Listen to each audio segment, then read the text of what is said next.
Bonjour, bienvenue à la conférence de presse au SJAM 200 ce matin. Nous allons commencer la conférence. Bien.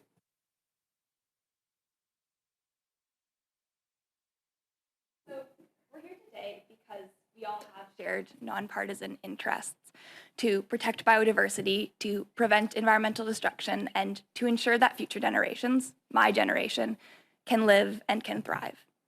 So that's why I'm so honored to be opening the first cross-party conference on Ecocide Law.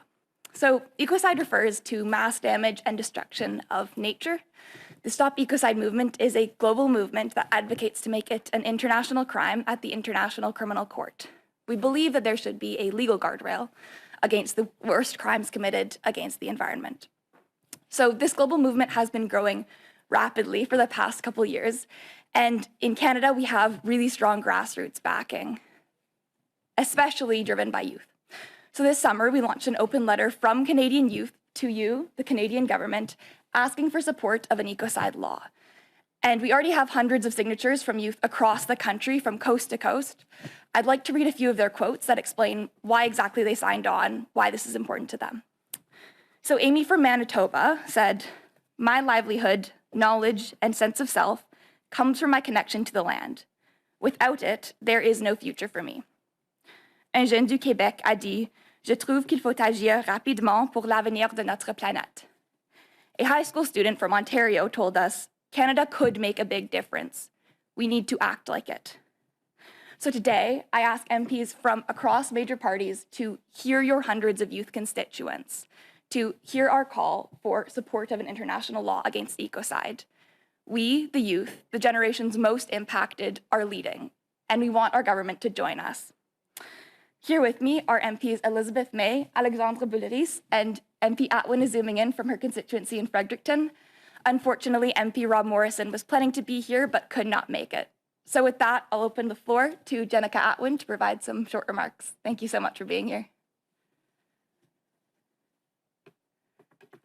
Oh, great. Thank you so much. Good morning, everyone. Bonjour tout le monde. And thank you for those who are attending this important event this morning. Thank you to Stop Ecocide Canada for bringing us together across party lines to discuss this critical issue today. I want to first acknowledge that I'm coming to you this morning from the unceded, unsurrendered territory of the Wolastoq-Galyuk, the people of the beautiful Bountiful River. This territory is covered by the treaties of peace and friendship. I'm also conscious that we have people joining us from across Turtle Island who are located on both treaty and unceded lands of Canada's Indigenous peoples. Canadians of all generations, but especially young people, are acutely aware of the immense challenge our planet faces. They're aware that the lives of every living thing are at stake if we fail to act.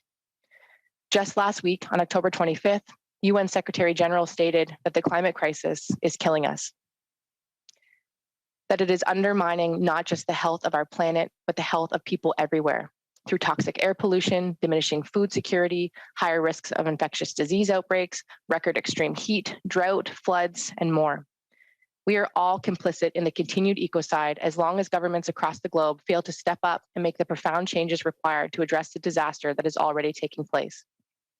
We need to continue working together across party lines to support an amendment to the Rome Statute and advocate its adoption internationally in the knowledge that many countries must stand together for the long-term protection of all life on Earth. Recognizing ecocide as a crime would be a step towards formally addressing the real depth of what is currently taking place before our eyes, the long-term damage and destruction of the environment and its precious ecosystems. I'm here today to use my voice as a parliamentarian, as a mother, someone who deeply cares about the state of our planet and wants to fight for its well-being. I want to give hope to people who feel like not enough is being accomplished considering the scale of this crisis. The Government of Canada has made environment and climate change a top priority, both in terms of working with the provinces and territories to develop a domestic action plan, as well as contributing meaningfully to international efforts to transition towards a low-carbon economy. But we need to continue our work to fully transition from an economy dependent on fossil fuels and to strengthen our local economies to ensure that we are building a sustainable future for all. I know that the majority of MPs in the House of Commons are asking for climate actions, bold initiatives, collective solutions to fight the climate crisis. And today, with my colleagues from across party lines, we are asking that we go further, that we face head-on what's truly at stake. It's only by bringing our voices and actions together that we will be able to tackle the challenges before us. While individual agency is essential, the onus is on government and corporations. It's time to stop this abuse. Nothing is more important than ensuring that the next generations will be able to have access to a healthy planet. Thank you, merci, and Willie Win.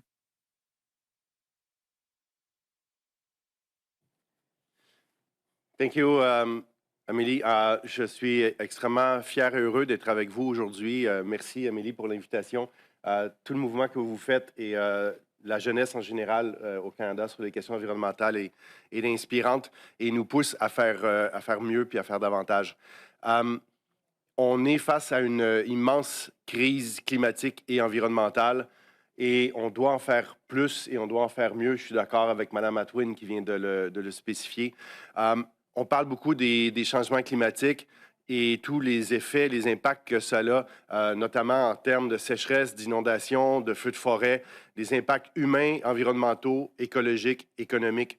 Mais il n'y a pas seulement la crise climatique, il y a également tout l'impact de l'être humain sur les écosystèmes et la biodiversité. La pollution par le plastique, la pollution par les pesticides, la destruction d'espèces, le fait qu'il manque d'espace pour les animaux vivants sauvages sur la planète, le fait qu'on est en processus d'étalement urbain qui détruit des forêts, des plaines, des terres agricoles parfois, puis on a une agriculture intensive aussi qui a des impacts sur l'environnement.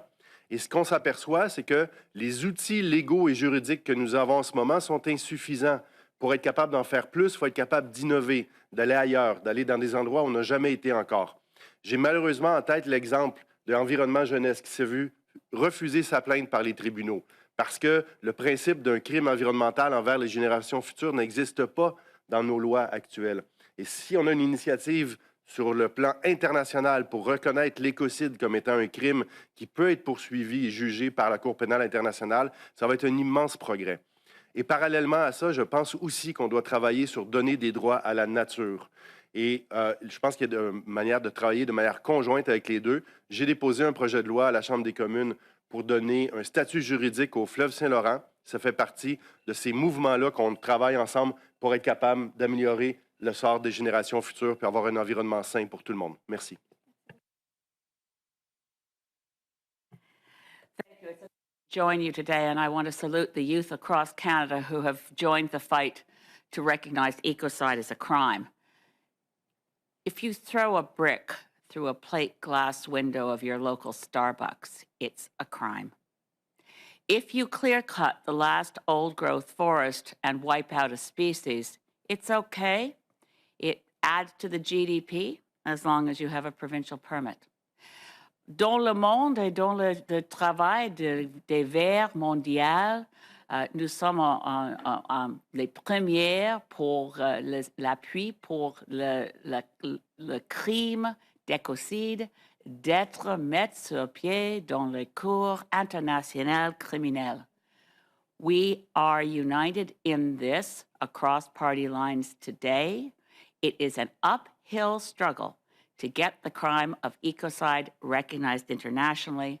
I want to salute the youth of Canada and also my global colleagues, Marie Toussaint, dans le Parlement européen. Elle est une verte dans le Parlement pour la France. I want to stop early in my remarks to make sure we have time to hear from our legal expert. Merci tout le monde.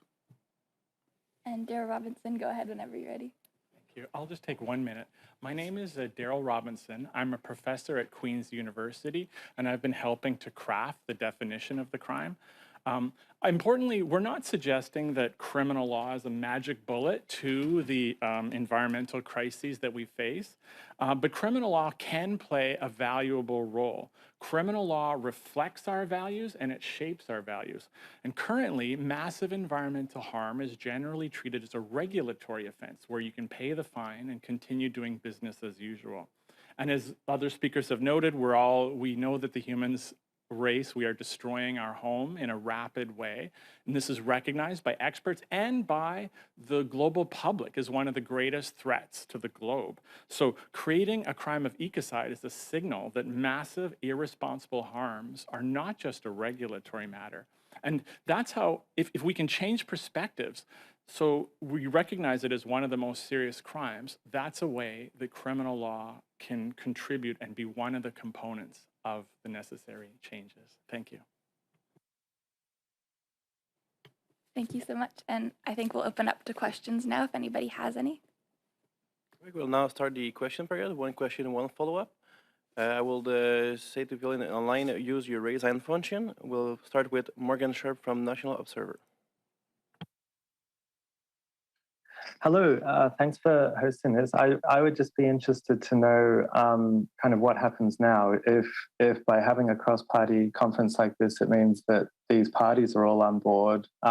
What happens in Parliament? Is there any legislative action that would follow on from this? And I mean, another step beyond that is what would happen, like how does it get into an international fora? How does Canada bring it to an international fora from here? Thank you. Absolutely. So I can speak to that a bit, and then I'll pass it over to Darryl to talk about the International Criminal Court. I think this is really important today because we're opening the dialogue between parties, and this is something that has never happened before. It's a phenomenal step forward for Canada. Of course, we need to be doing more. So what we're calling on the Canadian government to do is affirm a commitment to supporting this as an international crime. Other parliaments around the world have officially done this, and so that's ultimately the goal. But right now we're reaching out to MPs from across parties, we're building support, and we're working towards that. The reason that Canada is such an important player, I mean, there are many, but we're working towards, at the International Criminal Court's Assembly of State Parties, a vote in favor of an international crime against ecocide. And for that, we need a 2/3 majority, which I'll let Darryl speak to a little bit. Yeah, that's perfect. Really, there's two ways that that we can push forward with the crime of ecocide. One is there could be waves of domestic action, in which case meetings like this are useful for building that groundswell of motion. The other direction is trying to amend the International Criminal Court statute. That's going to take some long, hard diplomatic efforts. We're going to need a lot of states parties supporting it. Canada has been a leader in supporting the International Criminal Court, so there's a lot of hope that Canada can play an important role. Thank you. Can I add to that? Just, I don't think a lot of Canadians know how much of a role we played in creating the International Criminal Court. When we were negotiating the International Criminal Court at the United Nations, it was the Bush administration, and they made efforts to get Canada's leading diplomat fired. We really played a significant role in the creation of the International Criminal Court. We are well placed diplomatically to take forward the crime of ecocide to the International Criminal Court to make it clear that we join the European Parliament in calling for the crime. And this was a very recent development that the European Parliament passed a motion to move forward to recognize the crime of ecocide. So this is a movement that's growing and growing in real time. So I, again, want to thank the youth who've organized here the Stop Ecocide movement in Canada. But we are well placed as a nation to do that. I'm just going to out the hero of this piece, Paul Heinbecker, retired civil servant, retired Global Affairs Canada, found out that the Bush administration was trying to get him personally fired in trying to negotiate an international criminal court. As we know, the United States is still not willing to subject itself to the International Criminal Court, but it is an important global forum to review crimes, and it should include ecocide. Thanks for that. And just a quick follow-up from Ms. Atwin, as a member of the governing party, how would you describe their position, their priority? Like where does this kind of fit on the government's list of priorities? Well, thank you so much for that question. And just to reiterate, I'm here as a member of Parliament, not on behalf of the government. However, I work very hard to have my voice be heard within caucus and within leadership to ensure that we're doing more. So really, I'm there as always kind of this, reminder of the urgency. And I have previously called on a petition or signed a petition to support the Rome Statute being amended. And again, so anything that I can do on the legislative side, I'm trying. As far as the government, I feel like I'm seeing a lot of progress, particularly in my area around things like species at risk, conservation, Indigenous protected conservation areas. But all of these pieces, again, are not going to contribute to the broader concept that this needs to be recognized as what it is, as a crime. We're participating actively in our own demise, and it seems as if that urgency is often forgotten about. There's many global factors. There's lots of things happening in society today, but we cannot remove this as our top priority. And so, as far as government, I will continue to remind them of that every day that I'm here. And I'll just add to that if possible. So one really major milestone that Honourable Atwin helped us do is we had an e-petition read to the Canadian government a while back. And the official response from the government is that they're going to closely follow developments with this campaign. So we're really just working to convey the massive grassroots support for this campaign. We're working to meet with parliamentarians and to continue doing things like this to build knowledge, build awareness, and just build broad support across the country. And I'm so excited that youth are at the forefront. We need to continue making sure that young voices are heard so that all people who are representatives in Canadian Parliament can know about the support for this campaign and can really, really see the youth leadership. Perfect. Next question, Inès Lombardo from Franco Presse. Oh oui, bonjour. Est-ce que vous pouvez m'entendre? Oui, on vous entend. Excellent. Je voulais savoir si le fait de reconnaître l'écocide au niveau international, en quoi est-ce que ça allait contraindre en fait les pays? C'est quoi les outils légaux qui vont concrètement contraindre les pays?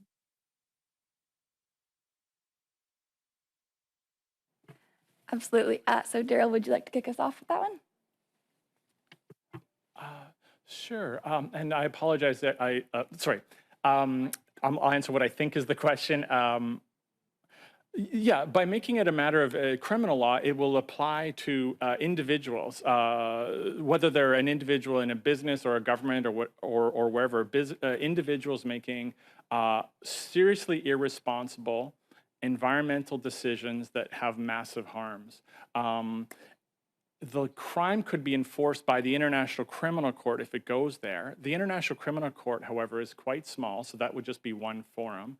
In addition to that, there would be about 120 other countries also with the power to prosecute.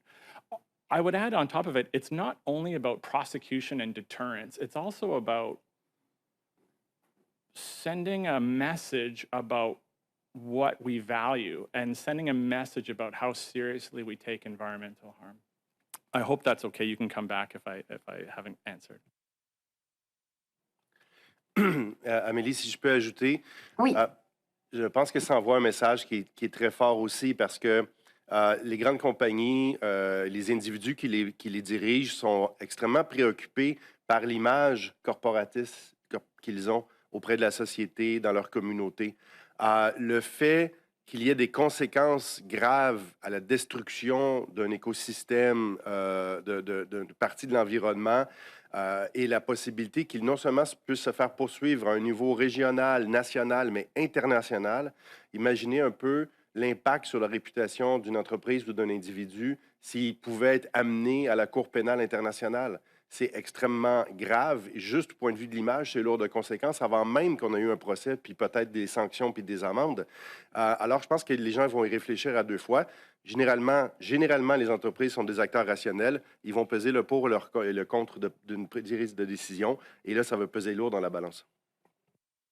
Et moi aussi, je veux ajouter que peut-être on peut traduire le mot écocide comme matricide, comme penser dans la terre comme notre mère et imaginer un monde sans vie, parce que si on continuait dans la même façon qu'actuellement, c'est le risque vers toute l'humanité, toute l'économie. Mais maintenant, nos valeurs, ce n'est pas aligné avec les menaces.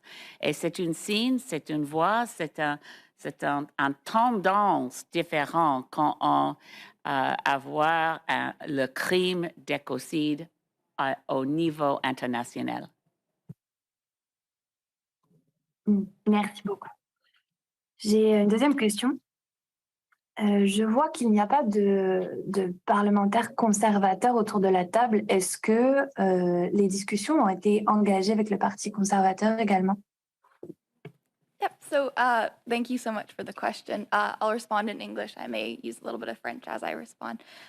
So we originally had a commitment from MP Morrison to participate, but unfortunately something came up and he couldn't be here today. He sends his regrets, but yeah, absolutely. This is a nonpartisan issue, so we're really working hard to engage every single party in this dialogue. We want to make it very clear that this is about having a sustainable future. This is about making sure we have a livable planet, and that doesn't adhere to party lines. It's something that is in everybody's best interest to make sure that we can live and we can thrive.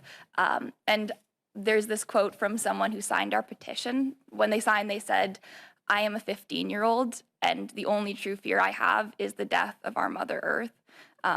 We need to go forward affirming that the worst harms against our planet are not legal. And that applies to everyone, not just people in a single party. So thank you so much for the question. Yeah, we're reaching out to every single party across the political spectrum. Merci beaucoup.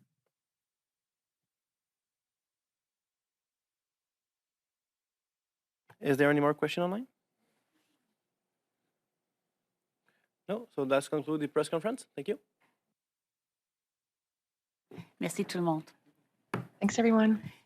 Merci à l'interprète.